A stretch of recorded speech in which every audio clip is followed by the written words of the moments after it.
नमस्कार जय जगन्नाथ। मंत्री मानक नहीं मुख्यमंत्री गुरुत्वपूर्ण बैठक आसतु कौन रही खुशी खबर संपूर्ण खबर टी पर नजर पकेबा।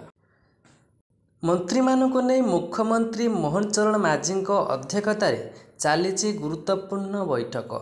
मुख्यमंत्री अस्थायी कार्यकाल राज्य अतिथि भवन में यह बैठक जारी रही। बैठक में दुई उपमुख्यमंत्री कनक वर्धन सिंहदेव समेत अधिकांश विभागर मंत्री माने उपस्थित अछंती। आगको विभाग किभली काम कराजिवो से नहीं आलोचना करा जायछि। 100 दिनिया कार्य खसड़ा नहीं आलोचना जारी रहिथिबा जणा पड़िछि। दिल्ली फेरिया पर मंत्री मानकु नहीं मुख्यमंत्री यही बैठक करुथिबा बेले एथिरे स्वास्थ्य राजस्व विद्यालय गणशिक्षा उच्च शिक्षा पूर्त्य जंगल और परिवेश एवं कृषि विभागर मंत्री माने उपस्थित थिबा जणा पड़िथिला।